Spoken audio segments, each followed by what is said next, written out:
بسم اللہ الرحمن الرحیم، السلام علیکم، میں اسد اللہ خان ہوں۔ آج اسلام آباد میں خیبر پختونخوا ہاؤس میں چیف منسٹر سہیل آفریدی صاحب سے تفصیلی ملاقات ہوئی۔ آج انہوں نے اسلام آباد کے اینکر پرسنز کو دعوت دے رکھی تھی تبادلہ خیال کرنے کے لیے مختلف موضوعات پر، اور بہت تفصیل سے ان سے بات چیت ہوئی۔ ان سے پوچھا گیا D G I S P R کی پریس کانفرنس میں جو پوست کی فصلوں کی بات ہو رہی تھی اور کرمنلز کا یا جو منشیات کا کاروبار کرنے والے اور سیاستدانوں کا جو نیکسس ہے اس پر ان کا موقف جانا گیا۔ پھر آئندہ کا لائحہ عمل خاص طور پر اس پر بہت ڈسکشن رہی کہ وہ کیا کرنے جا رہے ہیں، وہ کیا سوچ رہے ہیں، اور اس پر انہوں نے جو باتیں کیں، خاص طور پر ان کا یہ کہنا کہ موت یا آزادی یہ فیصلہ ہو گیا ہے، یعنی اسلام آباد اگر جائیں گے تو پھر اٹھ کر نہیں آئیں گے چاہے گولی ہی چل جائے۔ تو بڑی امپورٹنٹ چیزیں انہوں نے کئی حوالوں سے کہی، ان سے سوالات ہوئے، رؤف کلاسہ صاحب نے کیے، شہزاد اقبال نے کیے، سلیم صافی صاحب بھی موجود تھے، خواتین اینکرز بھی تھیں، علینا شگری تھیں، فریہ ادریس تھیں، تو کافی سارے اینکر پرسنز خواتین و مرد حضرات جو تھے وہاں پر موجود تھے۔ انہوں نے ان سے جو ہے وہ میں سمجھتا ہوں کہ کڑے سوالات کیے اور اس کا انہوں نے بڑے تحمل کے ساتھ جواب دیا۔ ایک دو جگہ پر شاید خٹک صاحب نے بھی انٹروین کیا یا انہوں نے بھی اجازت لے کر بات کی، ایک آدھ جگہ پر جو شفیع جان ہیں انہوں نے بھی بات کی جو معاملے خصوصی ہیں انفارمیشن کے، لیکن مجموعی طور پر چیف منسٹر کے سامنے مائک رہا اور انہوں نے ایک ایک کر کے سارے سوالوں کا جواب دیا۔ اب موٹی موٹی جو باتیں ہوئی ہیں وہ میں آپ کے سامنے رکھتا ہوں کہ کیا سوالات تھے، کیا جوابات انہوں نے دیے، اور اس سے آپ کو اندازہ یہ ہوگا کہ آئندہ کا جو منظرنامہ یا خاکہ ہے وہ ان کے ذہن میں کیا ہے۔ تو دیکھیے، ایک تو انہوں نے ابتدا میں جو خود گفتگو کی، پہلا جملہ ہی ان کا بڑا امپورٹنٹ تھا اور اس سے ہی بہت سارے معنی نکالے جا سکتے ہیں۔ مثلا انہوں نے یہ کہا کہ آپ دیکھ ہی رہے ہیں، صحافیوں کا شکریہ ادا کرنے کے بعد کہا کہ آپ دیکھ ہی رہے ہیں کہ حالات کس طرف جا رہے ہیں، آپ دیکھ ہی رہے ہیں، اور انہوں نے کہا کہ اب بتائیں میں کیا کروں۔ یعنی انہوں نے کہا کہ آپ کو اندازہ ہو رہا ہے کہ حالات کس طرف جا رہے ہیں، ہمارے لیے یہ اہم تھا جاننا کہ بھئی کس طرف جا رہے ہیں۔ ایسا لگتا ہے کہ ان کے ذہن میں ہے اور وہ اس کو جسٹیفائی کرنا چاہتے ہیں، وہ بتانا چاہتے ہیں کہ آپ بھائی گواہ ہیں نا، اب حالات جدھر جا رہے ہیں آپ کو سمجھ آنی چاہیے کہ کیوں ادھر کو جا رہے ہیں۔ تو یہاں سے انہوں نے آغاز کیا کہ انہوں نے کہا کہ میں تمام قانونی آئینی راستے اختیار کر چکا ہوں، خطوط لکھ چکا ہوں، عدالت کے پاس جا چکا ہوں، وزیر اعظم سے کہہ چکا ہوں، چیف منسٹر سے کہہ دیا ہے پنجاب کی، اب آپ بتائیے کہ میں کیا کروں، اب ہم کیا کریں۔ تو ایسا معلوم ہوتا ہے کہ یہ باتیں کر کے سہیل آفریدی صاحب بنیادی طور پر یہ اسٹیبلش کرنا چاہتے ہیں کہ ہمارے پاس احتجاج کے سوا اب کوئی راستہ نہیں بچا۔ اس موضوع پر 2-3 دفعہ بات ہوئی، اور مثلا آگے جا کے جب ایک دفعہ بات ہوئی ان سے پوچھا گیا کہ آپ نے مریم نواز صاحبہ کو خط لکھا ہے، تو انہوں نے کہا کہ دیکھیں میں یہ اس لیے بھی کر رہا ہوں کہ کل کو کوئی بھی مجھ سے یہ شکوہ نہ کرے کہ آپ نے فلاں آپشن استعمال نہیں کیا تھا، میں سارے آپشنز کو پہلے استعمال کر رہا ہوں تاکہ کل کو جب ہم احتجاج کریں یا کوئی صورت ہو تو کوئی ہمیں یہ نہ کہے کہ آپ نے احتجاج کیوں کیا، آپ کو پہلے تو یہ کرنا چاہیے تھا، تو اس لیے میں آپ کو گواہ بنا رہا ہوں۔ کرپشن کے حوالے سے ہاں انہوں نے یہ ضرور کہا، انہوں نے کہا کہ دیکھیں آپ کے سامنے ہے کہ ایک چیف منسٹر دنیا کے چکر لگا رہا ہے اور دوسرے کا نام اسٹاپ لسٹ میں ڈالا ہوا ہے۔ یعنی مریم نواز صاحبہ کبھی چائنا جاتی ہیں اور کہتی ہیں دیکھیں یہ ٹیکنالوجی میں لے کر آئی ہوں، ہو سکتا ہے وہ ٹھیک کہہ رہی ہوں، لیکن وہ تبھی لے کر آئی نا جب وہ وہاں گئیں۔ وہ کہتی ہیں میں جاپان گئی، جاپان سے میں پاکستان کے لیے بڑے فائدے کی چیزیں لے کر آئی ہوں، تو تبھی تو لائی ہوں گی نا جب وہ وہاں گئیں۔ اگر برازیل گئی ہیں، وہاں انہوں نے پاکستان کی نمائندگی کی ہے، تو ظاہر ہے اس سے پنجاب کو فائدہ ہوگا۔ تو ایسے میں اگر اپنے صوبے کے لیے کوئی ٹیکنالوجی سہیل آفریدی صاحب لانا چاہتے ہیں تو ان کا نام تو اسٹاپ لسٹ میں ہے، وہ تو چائنا کے کسی فورم پہ نہیں جا سکتے، وہ تو جاپان کے کسی فورم پہ نہیں جا سکتے۔ تو الیکشن میں بھی لیول پلینگ فیلڈ نہیں ملی تھی اور حکومت میں بھی لیول پلینگ فیلڈ نہیں مل رہی، گورننس میں بھی لیول پلینگ فیلڈ نہیں مل رہی۔ یعنی ایک چیف منسٹر کے پاس یہ آپشن ہے کہ وہ جائے دنیا بھر میں آپشنز کو ایکسپلور کرے اور اپنے صوبے کے لیے ٹیکنالوجی لائے، معاہدے کرے، سب کچھ کرے، لیکن دوسرا وزیر اعلیٰ یہ نہیں کر سکتا کیونکہ اس کا نام اسٹاپ لسٹ میں ہے، چیف منسٹر کا نام اسٹاپ لسٹ میں۔ آپ سوچیں، چیف منسٹر بنا دیا اور اس میں کوئی دوسری رائے نہیں ہے کہ وہ عوام کے مینڈیٹ سے بنا ہے، کوئی یہ نہیں کہہ سکتا، ان کے بدترین مخالف بھی یہ نہیں کہہ سکتے کہ جی ان کے پاس تو مینڈیٹ نہیں ہے۔ مریم نواز کے بارے میں اگرچہ یہ لوگ کہتے ہیں کہ ان کے پاس مینڈیٹ نہیں ہے، لیکن ان کے بارے میں نہیں کہہ سکتے۔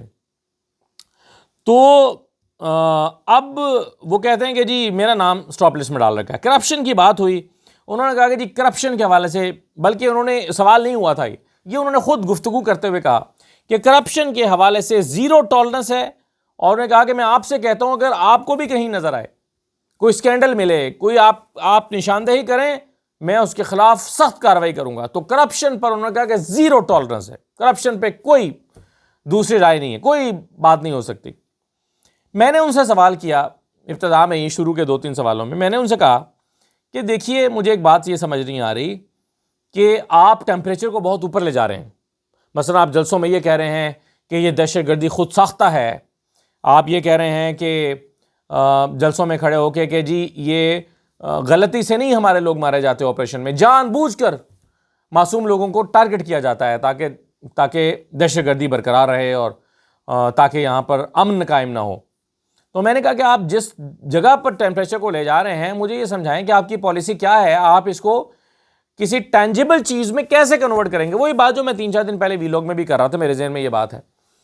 تو میں نے ان سے کہا کہ آپ اس کو عوام کے جذبات کو آپ اس سطح پر لے گئے ہیں، تو آپ اسے کیسے، اگر آپ نے لوگوں کے توقعات کے مطابق پھر احتجاج نہ کیا تو لوگ تو آپ کے خلاف ہو جائیں گے۔ تو انہوں نے سب سے پہلے کہا کہ ایسا نہیں ہوگا، لوگ میرے جو ہے وہ اس لیے خلاف نہیں ہوں گے کیونکہ میں اس کو زیادہ لمبا کرنے والا نہیں ہوں۔ تو انہوں نے کہا کہ بہت جلد آپ اس کے نتائج دیکھیں گے۔ یعنی مجھے ان کی بات سے یہ لگا ہمیں کہ وہ کہہ رہے ہیں کہ بس یہ احتجاج والا مرحلہ اب نزدیک ہے، تیاری ہو گئی، لوگ تیار ہیں، ذہنی طور پر بھی تیار ہیں، بس اب یہ نزدیک ہے کوئی احتجاج والا معاملہ۔ یہ سہیل آفریدی صاحب جو ہیں ان کا نقطہ نظر تھا۔ اور پھر انہوں نے کہا کہ میں سخت باتیں جو کر رہا ہوں، دیکھیے یہ میں پاکستان کے لیے کر رہا ہوں۔ ایک سے زیادہ مرتبہ دہرا کر انہوں نے یہ بات کی، سہیل آفریدی صاحب نے کہا کہ اگر پی ٹی آئی نہ ہو تو پھر یہ لوگ شاید اسلحہ اٹھا لیں۔ پی ٹی آئی نے ان لوگوں کو پاکستان کے ساتھ جوڑا ہوا ہے۔ سہیل آفریدی صاحب نے کہا کہ ان لوگوں کو پی ٹی آئی نے جوڑا ہوا پاکستان کے ساتھ، ورنہ شاید یہ دہشت گردوں کے ساتھ مل جائیں جا کے، ورنہ شاید یہ اسلحہ اٹھا لیں، اپنے حقوق کے لیے مسلح جدوجہد شروع کر دیں۔ تو اس لیے میں جو باتیں کر رہا ہوں یہ سخت ہو سکتی ہیں، تلخ ہو سکتی ہیں، لیکن یہ پاکستان کے فائدے میں ہے۔ یہ سہیل آفریدی صاحب نے جواب دیا۔ پھر ان سے سوال ہوا، غالباً روف لاسا صاحب نے کیا۔ انہوں نے کہا کہ جی آپ انگیجمنٹ کا بڑا اچھا موقع آیا تھا، آپ پرائم منسٹر کے ساتھ انگیج کر سکتے تھے، انہوں نے آپ کو مبارکباد دینے کے لیے فون کیا، لیکن آپ کے لوگوں نے اس کو مذاق بنا لیا کہ پوچھ کے بتاؤں گا۔ تو انہوں نے کہا کہ دیکھیے جب میں نے یہ بات پہلی مرتبہ کی تھی تو میری انٹینشن یہ نہیں تھی جو بعد میں مشہور ہو گیا، اور واقعی میں نے بھی اس وقت یہ آپ سے کہا تھا کہ چیف منسٹر نے اس انٹینشن کے ساتھ نہیں کہا کہ میں پوچھ کے بتاتا ہوں، یعنی چیف منسٹر کا یہ مطلب نہیں تھا کہ یہ بے اختیار وزیر اعظم ہے۔ انہوں نے تو بس بتایا تھا کہ مجھے وزیر اعظم کا فون آیا ہے، انہوں نے مبارکباد دی، میں نے بھی ان سے کہا کہ ملاقات ہونی چاہیے، تو انہوں نے کہا کہ چلے میں آپ کو بتاتا ہوں، لیکن وہ بعد میں بن گیا کہ میں پوچھ کے بتاتا ہوں۔ تو وہ کہتے ہیں کہ میری یہ انٹینشن نہیں تھی کہ وزیر اعظم کا مذاق بنے، یا میں نے اس نقطہ نظر سے نہیں کہا تھا، لیکن بعد میں وہ ایک چیز جو ہے وہ اس طرح سے چل گئی۔ انہوں نے کہا کہ سوشل میڈیا جو ہے یہ کسی کے کنٹرول میں نہیں ہے، یہ میرے بھی کنٹرول میں نہیں ہے، اور میری بھی ٹرولنگ کرتے ہیں سوشل میڈیا کے لوگ، تو اس لیے یہ کسی کے کنٹرول میں نہیں ہے۔ تو انہوں نے کہا کہ یہ جو ٹرولنگ ہوئی پرائم منسٹر کی اور میمز بنی پوچھ کے بتاؤں گا پہ، یہ ٹھیک نہیں تھا، یہ درست نہیں ہے، یعنی وہ اس کو سپورٹ نہیں کرتے۔ تو یہ انہوں نے اس کا جواب دیا۔ کور کمانڈر سے جو متعلق میٹنگ تھی اس سے سوال ہوا کہ کور کمانڈر آپ سے ملنے کے لیے آئے اور اس میں آپ کی کیا بات چیت ہوئی؟ تو انہوں نے کہا کہ خیر سگالی کی میٹنگ تھی، لیکن میں نے بہرحال اس میں شکوہ کیا کہ جو D G I S P R نے میرے بارے میں جو گفتگو کی، میں نے اس کا ان سے شکوہ کیا، اور یہ ضرور انہوں نے آج مینشن کیا کہ میں نے اسے بات کی۔ پھر پوست کی فصلیں جو کاشت ہو رہی ہیں اس پر بات ہوئی کہ پوست کی فصلیں کاشت ہو رہی ہیں، آپ کے صوبے میں 12,000 ایکڑ پر فصلیں کاشت ہو رہی ہیں، اور D G I S P R نے کہا ہے کہ یہ سیاست دانوں کا اور یہ منشیات فروشوں کا یا یہ پوست اگانے والوں کا نیکسس ہے، اور سیاستدان ان کی پشت پناہی کرتے ہیں۔ تو اس پر آپ کی کیا رائے ہے؟ تو انہوں نے کہا کہ آپ وہاں کے لوگوں سے جا کے پوچھیں، ہر بندہ آپ کو بتائے گا کہ ان کی پشت پناہی کون کرتا ہے۔ تو یہاں تو انہوں نے اشارے کے نام میں یہ کہا کہ جو لوگ یہ کہہ رہے ہیں وہ دراصل انہوں نے ہی وہی ان کی پشت پناہی کر رہے ہیں۔ لیکن آگے جا کے عدنان حیدر صاحب نے سوال کیا کہ بھائی آپ وہ کہتے ہیں کہ جی آپ اور یعنی سیاستدانوں کا اور منشیات اگانے اور بیچنے والوں کا نیکسس ہے، آپ کہہ رہے ہیں کہ نہیں یہ تو ملٹری کا اور منشیات والوں کا نیکسس ہے۔ تو ہمیں کیسے پتہ چلے گا کون ٹھیک کہہ رہا ہے؟ تو آپ آپریشن کیوں نہیں کر دیتے؟ تو پھر آگے جا کے بات اس پر زیادہ واضح ہوئی. انہوں نے کہا کہ جی آپ ہمیں چھوڑ دینا, آپ لوگوں سے پوچھیں کہ عام لوگ کیا کہتے ہیں کہ ان کو کس کی پشت پناہی حاصل ہے. تو اس پر وہ سہیل آفریدی صاحب قائم رہے اور ان کا خیال تھا کہ جتنی بھی ان لافل چیزیں ہوئی ہیں, مثلا وہ اسمگلنگ کی بات ہو رہی تھی اور چیزوں کی, تو انہوں نے کہا کہ عام لوگوں سے پوچھئے کہ یہ سارے جو لوگ ہیں یہ کس کی معاونت کے ساتھ کام کرتے ہیں. تو بلکہ انہوں نے ایک جملہ کہا کہ سیاسی لوگوں کی پشت پناہی نہیں ہے بلکہ ان کی پشت پناہی حاصل ہے. تو انہوں نے کہا کہ ان سے بھی پوچھیں کہ یہ کب سے ہو رہا ہے اور انہوں نے اب کیوں اس پہ بات کی ہے. یعنی ان سے بھی پوچھیں کہ یہ کب سے ہو رہا ہے, اب ان کو بات کرنے کا خیال آیا. تو یہ تو اس طرح سے چل رہا ہے جیسے نان کسٹم پیڈ گاڑیاں ہیں, ایک زمانے سے نان کسٹم پیڈ گاڑیاں, تو اب ظاہر ہے ایک اتنی بڑی تعداد میں وہاں پر نان کسٹم پیڈ پورے خیبر پختونخوا میں گاڑیاں ہیں کہ ان کو آپ جو ہے وہ اچانک اس کے لیے کوئی شاید پالیسی لانا آسان نہ ہو, لیکن ایک زمانے سے چلی آ رہی ہیں. احتجاج کے حوالے سے بات ہوئی, کیا کرنے جا رہے ہیں, کیسے کرنے جا رہے ہیں. تو انہوں نے کہا احتجاج ہمارا پہلا آپشن کبھی نہیں تھا, نہ ہمارا اب احتجاج پہلا آپشن ہے.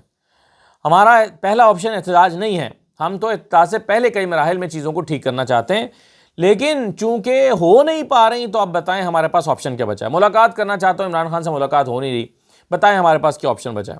ہمیں ہماری بات کو سنا نہیں جا رہا, تو بتائیں ہمارے پاس کیا آپشن بچا ہے. تو انہوں نے کہا کہ کوئی بھی قدم اٹھانے سے پہلے میں بتانا چاہتا ہوں کہ ہم احتجاج کی طرف جا رہے ہیں تو ہمارے پاس کوئی دوسرا آپشن نہیں چھوڑا گیا ہے.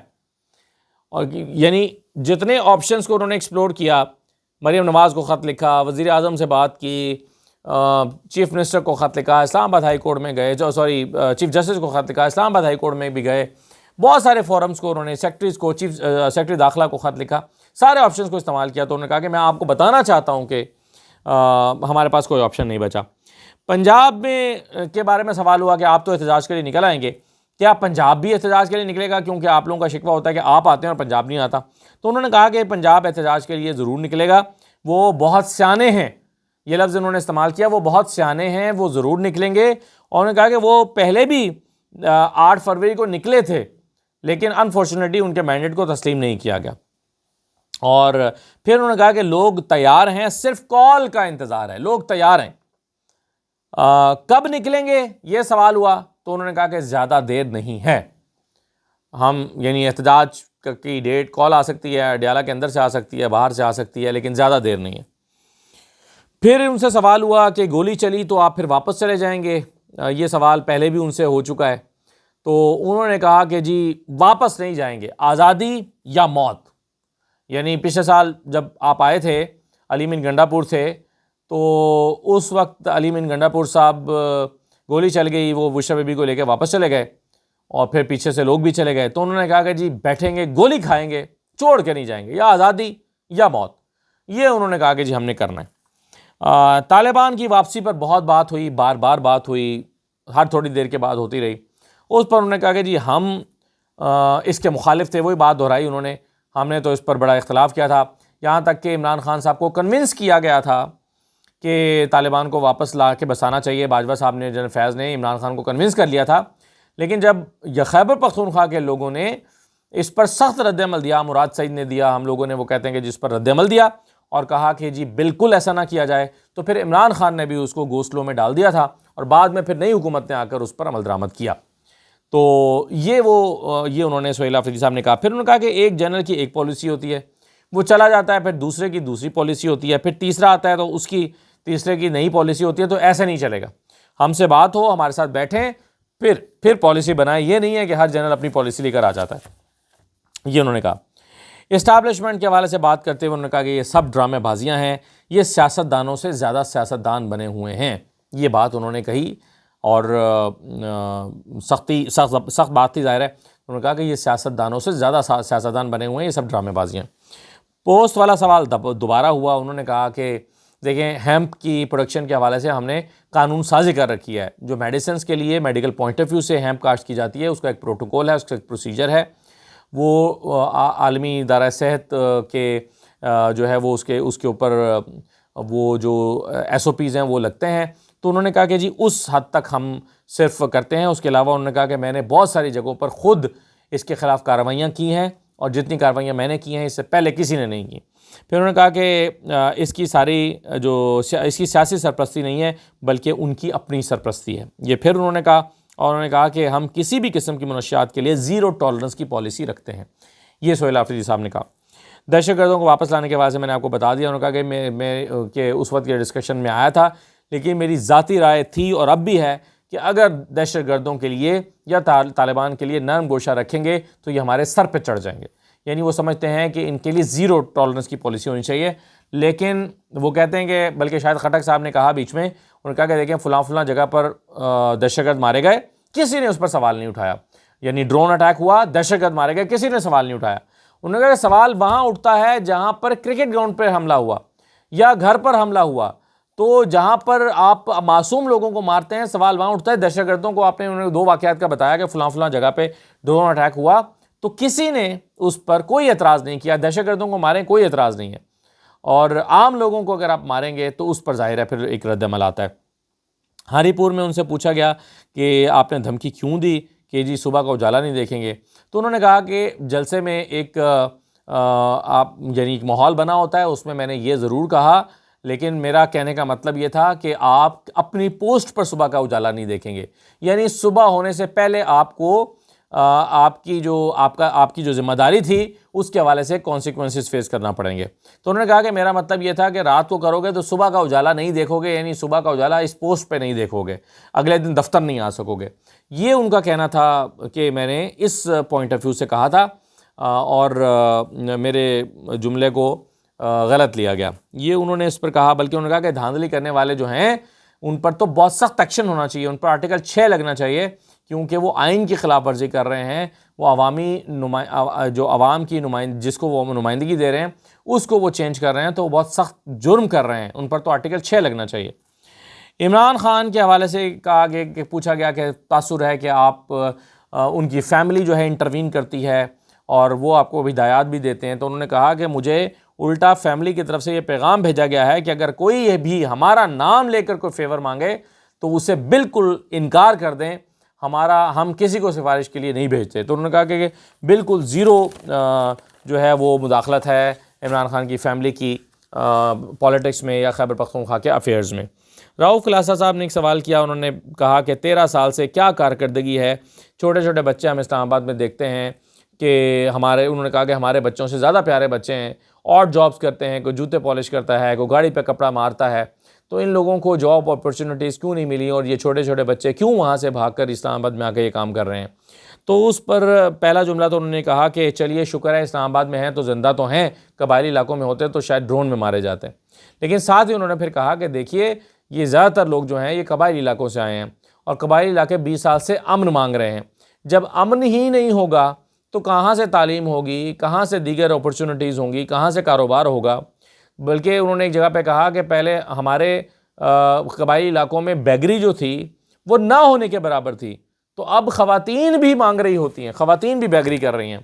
تو انہوں نے کہا کہ اس لیے کہ یہاں پر 20-25 سال سے امن نہیں ہے اور اس کی وجہ سے کاروبار تباہ ہوا، لوگوں کو بہت غربت دیکھنا پڑ رہی ہے، اب وہ اپنے چھوٹے بچوں کو کام کرنے کے لیے بھیجتے ہیں اسلام آباد اور دیگر شہروں میں، تو آپ مجھے 30 جو ارب روپیہ ہے میرا 3,000 ارب روپیہ جو ہے وہ میرا مجھے دلا دیں، جو صوبے کا حق بنتا ہے، تاکہ میں قبائلی علاقوں پر ان بچوں پر خرچ کر سکوں، اسکول بنا سکوں، ان کی ہیلتھ پہ کام کر سکوں، تو میرے پیسے مجھے دلائے جائیں۔ تو یہ انہوں نے اس سوال کا جواب دیا اور انہوں نے کہا کہ ہمارے قبائلی جو ہیں وہ تو 20 سال سے امن کی بھیک مانگ رہے ہیں۔ تو سہیل آفریدی صاحب سے یہ جو ہے وہ میٹنگ ہوئی آج، اور باہر آ کر بھی وہ کچھ گفت و شنید کرتے رہے صحافیوں کے ساتھ، کافی وقت انہوں نے دیا، اور آج کی اس میٹنگ سے ان کے خیالات کو کافی حد تک جاننے کا موقع ملا۔ خاص طور پر اندازہ یہ ہوا کہ ان کی بلکہ ایک دفعہ ایک سوال رحمان اظہر نے کیا، انہوں نے کہا کہ آپ یہ کہتے ہیں بار بار کہ آپ نے سارے راستے اختیار کر لیے ہیں اور دیکھیں عمران خان سے ملاقات نہیں ہو رہی، تو انہوں نے کہا کہ ایک راستہ علی امین گنڈا پور والا بھی اختیار کر کے دیکھ لیتے تو شاید ملاقات ہو جاتی۔ تو انہوں نے کہا کہ علی امین میری سب سے پہلے عمران خان سے ملاقات ہوگی، پھر میں کسی اور سے میٹنگ کروں گا یا ملاقات کروں گا، پہلے عمران خان سے ملاقات ہونی چاہیے۔ یعنی ان کا اشارہ یہ تھا کہ میں اسٹیبلشمنٹ سے یا ان لوگوں کے ساتھ رابطے میں نہیں آ سکتا جب تک کہ میری عمران خان سے ملاقات نہ ہو جائے۔ تو یہ انہوں نے جواب دیا. تو میں کنکلیوڈ یوں کر رہا تھا کہ بنیادی طور پر ان کے ذہن کو سمجھنے میں مدد ملی. ایک تو وہ اپنے آپریشنز والے موقف میں اور ان چیزوں پر وہ ان کا بالکل فرم ایک بلیو ہے. پھر اس کے علاوہ عمران خان سے ملاقات کے حوالے سے وہ سمجھتے ہیں کہ اس کے علاوہ کوئی چارہ نہیں ہے. اور پھر احتجاج کے حوالے سے وہ سمجھتے ہیں کہ جو بھی فیصلہ ہوا اس پر پھر پیچھے نہیں ہٹیں گے چاہے جانی کیوں نہ چلی جائے. تو یہ باتیں جو ہیں وہ انہوں نے آج کی ہیں جو میں نے آپ کے سامنے رکھ دی ہیں. اجازت دیجیے. اللہ حافظ.